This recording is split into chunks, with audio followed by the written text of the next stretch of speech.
జనాలకు అన్నం వేసిస్తారు. జనాలకు మా బాధలు చూడలేక రేవంత్ రెడ్డి సార్ బాధ ఎట్లా తింటారు సార్? వీళ్ళిద్దరు నా పిల్లలు ఇగో నూకలు కాదు కారం వేసుకొని తింటున్నాము.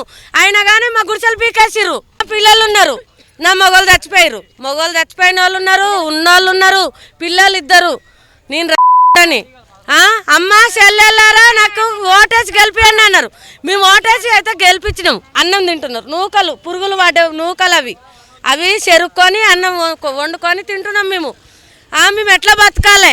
మీరు వచ్చి చూస్తే కనబడుతుంది. మా పరిస్థితి రోడ్డు మీద పడ్డది. ఇప్పుడు మా పరిస్థితి రోడ్డు మీద పడిపోయింది. బట్టలు తీసుకొని వెళ్ళలేరు. పిల్లలు నానిపోయారు, మేము నానిపోయినాం. సరే నానిపోతే మొలకేమెత్తాం. ఈ సావనన సత్సంగా నేను నుంచి ఓము. నాకు న్యాయం చేసే దగ్గర మేము ఎక్కడ పోము. కావాలి న్యాయము. మాకు కట్టిస్తావా? Double bedroom కట్టిస్తావా? ఏం కట్టిస్తావా? మాకు తలం చూపిస్తావా? తలం చూపి మాకు కావాలి. మాకు కావిస్తే చాలు, మాకు అంత సంతోషము.